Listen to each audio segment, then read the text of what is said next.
It's 4 o'clock, time to tune into yourself and turn out the outside chatter. 4 o'clock, feel good time. So this week coming, we're going to work with the hips and the hips relationship to the lower back and the torso and the pelvis.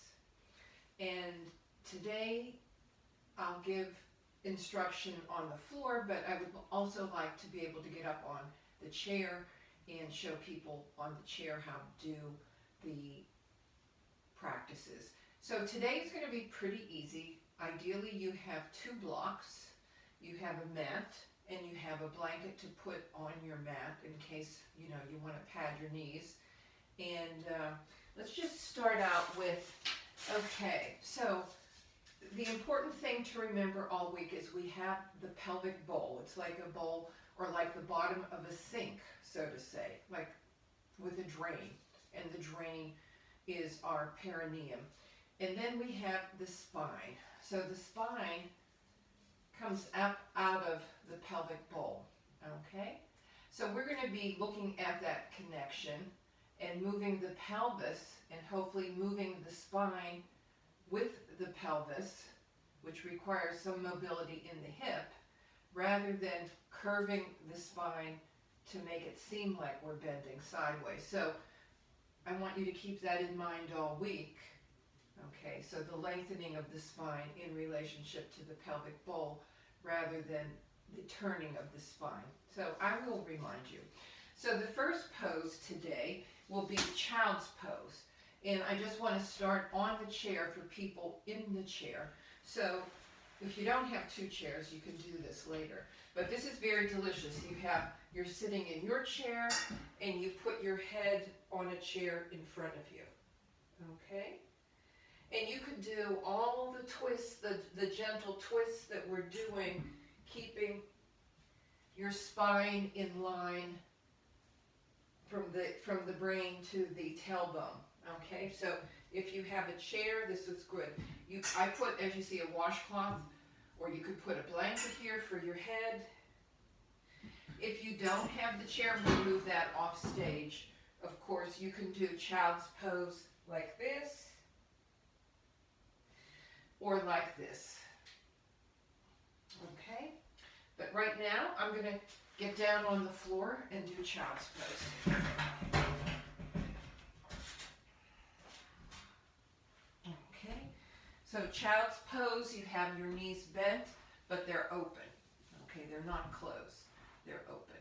So we're going to start out with putting our head on the block.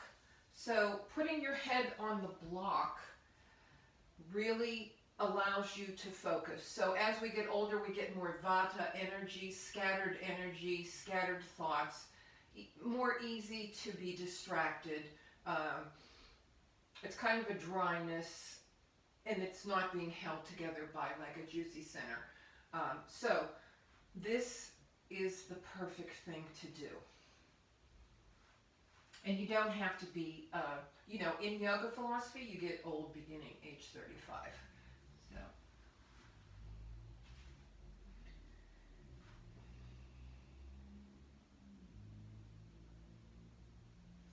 So just drop your head on the block.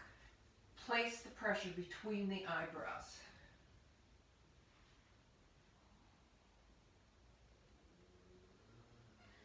The belly is dropping, okay?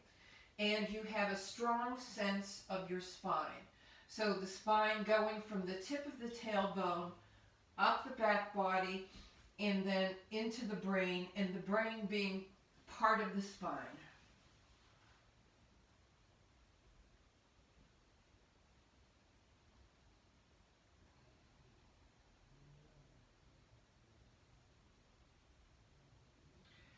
This is absolutely delicious. I start my day every day with this pose.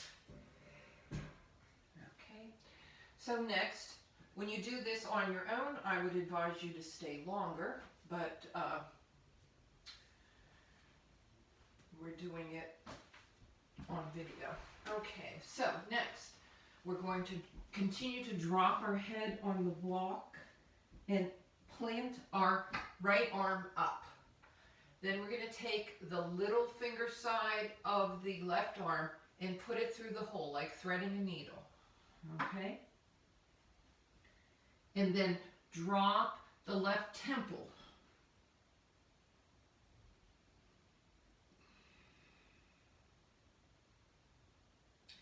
I'm going to sit up and talk for a moment, okay? But you stay in this pose. If you're on the chair, you just simply drop your shoulder, your left shoulder down, okay?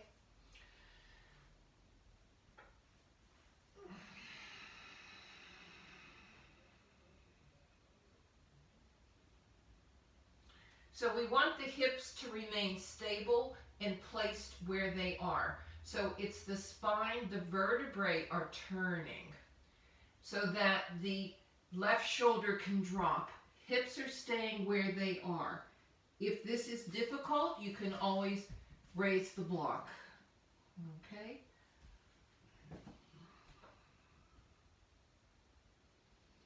And breathe into the side that's on top, the right side, the white ribs.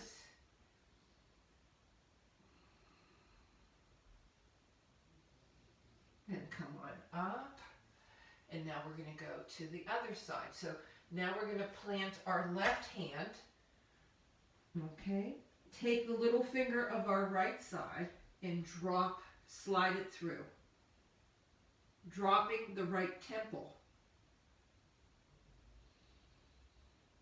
Breathing into the left side ribs, left back ribs.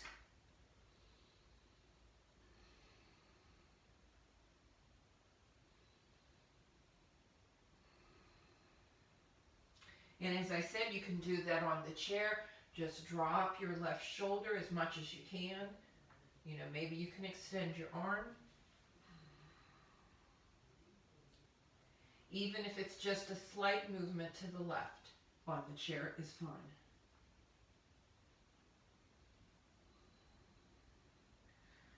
Okay, and then we're going to sit upright. Next movement is an undulation, as if you were a piece of seaweed in the ocean. So we're going to leave the legs open. Lead down with the belly. Okay, and up with the back of the heart. So leading down with the belly, up with the back of the heart, coming down to the block, undulating the spine, you know, lubricating this hip. So lead down with your navel and come up with the back of your heart. Down with the navel, up with the back of your heart. Down with the navel, up with the back of the heart. You can do this on the chair. Down with the navel, up with the back of the heart. In yoga, we're aware of the front body and the back body. Okay? Down with the front belly, up with the behind the heart back. Down with the belly, up with the heart. Down with the belly, up with the heart. Okay. And then we're going to sit in Virasana, lightning pose, because you look like a piece of lightning. Okay. Now, for those of you who this is uncomfortable, you can always place a towel behind your knees. You can sit on one or two blocks, okay? And you're still in Virasana. You see? Like so. So you can experiment with that. So we're going to start holding our blocks. If you don't have blocks, I'll give instructions. And if you're on the chair, you can hold your blocks at your side, or you can just put your fingers down. Okay? So we're using the blocks to push up. Lengthen the spine out of the pelvic bowl. Remember, the pelvic bowl is like your bathroom sink. The drain faces down. Okay? It doesn't face forward or backwards. The drain faces down. Okay? Squeeze the upper back. And we're going to lift both blocks can't see the blocks. I'm using the blocks because I'm balancing them on my hand, okay? And straightening the elbows. If you don't have the blocks, palms facing each other. Elbows straight, and bring that armpit skin forward. And smile. And come on down, and up again. Lengthening the body, dropping the sit bone, getting in touch with the drain on your pelvic bowl. Point it down. Top of the head, pointing up. And come down. Okay, now we're going to be right side. So lift the right block up. You can just lift your right hand up. So as if you're breathing through your right nostril. Cleaning like dental floss, running from your right hand down to your right hip. Stretching that energy channel that runs to the right side of your spine.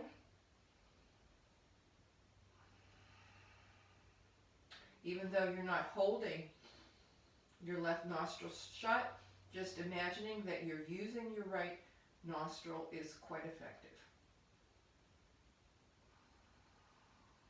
Move that right hand back a bit. Lift it up, drop the right buttock, and come on down. Good. And now to the left. Again, I'm balancing the block. It's kind of makes me stretch a bit more. If you don't have it, point your palms inward, lift your fingernails to the ceiling.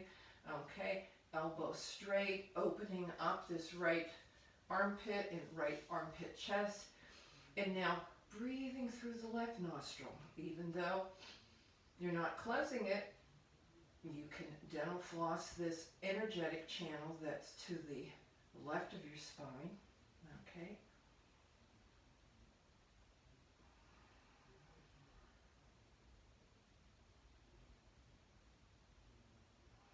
And then move your hand back a little bit. Move that left buttock down. And come on down. Good. And you can do this on a chair.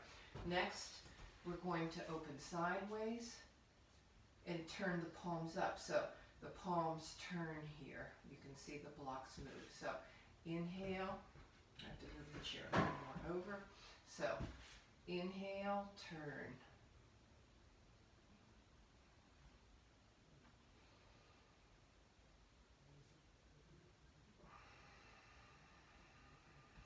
So inhale. You don't have to turn the block of your hand. Exhale. Inhale. Exhale.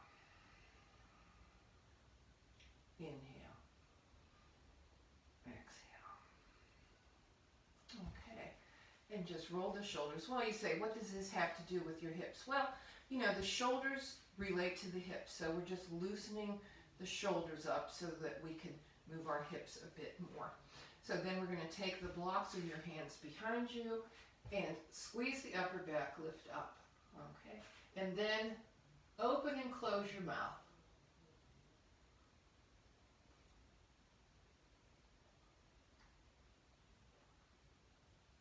As if you're a baby just being born, looking for nurturance. And come on down. Okay, next we're going to just shift over to the right. Okay, and stay here. I'm going to show on the chair how you can do this move. Okay?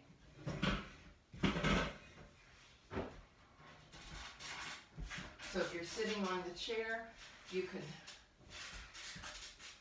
just easily, how about just leaning to your right, leaning to your left, leaning to your right, leaning to your left. Okay? So we're leaning to the right now. And then we're going to twist. So you could just twist as much as you can when you're leaning. For those of us here, we've dropped to the right and now drop to the left. Drop to the right. Of course, this is mobilizing the ankles and knees as well as the hips and shoulders. And to the left. To the right. and to the left. You'll find some nice release in the lower back doing this. Okay, and let's stay here to the right. Okay. Now we're going to take both blocks to the right and lift up. This is stretching the ascending colon, which is right here. So we're dropping strongly that right hip, moving the right shoulder back, and we can look to the right. If you don't have the blocks, you can use your fingertips. But the blocks, in a way, make it, more fun.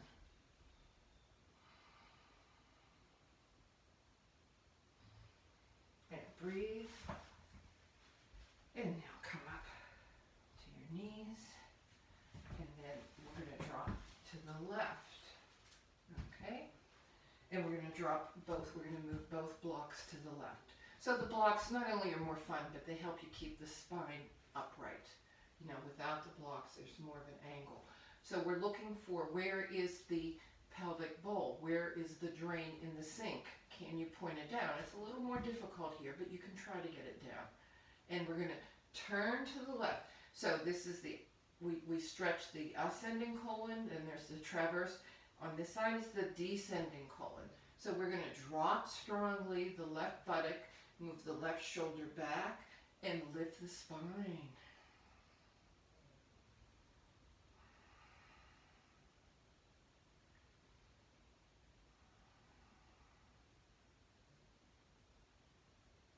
And come back to the center. Now, here's your choice. You can stay in Virasana, but if you feel like your knees have had enough, you can come sit cross-legged. Okay? And you can do this in the chair now. Now we're going to drop to the side and lift the arm. So opposite, a bilateral movement. So we're dropping the right hip down, lifting the right hand up. You can do this in the chair. Just shift your weight to the right buttock and lift your left arm. And now we're going to go to the other side and lift.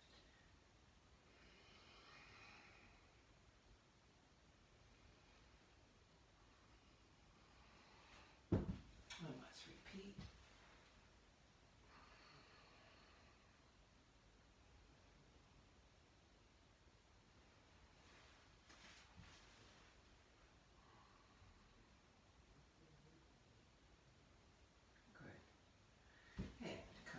Virasana, and just turn.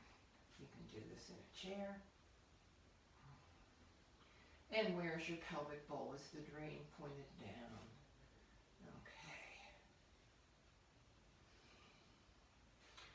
Tomorrow we're going to work on a series with the legs open like so. So for people who are runners or who have tight upper thighs, it's really great to have a blanket to raise the hips so that tomorrow we can sit comfortably in this pose. But to end the class, let's just rotate the femur bone in the hip socket. Okay? So you can even put your hand here. Tomorrow, if you're doing this video with me, you might want to warm up by doing the child's pose with your head on the block, and as well as this, rotating the femur bone in the hip socket to invite the lubrication and the softness into your hip sockets. And you can do that on the chair as well. So that's it for today. If you have time, flat on your back, do your own Shavasana, 3 to 5 minutes. 10 minutes would be great. And I'll see you tomorrow, next video.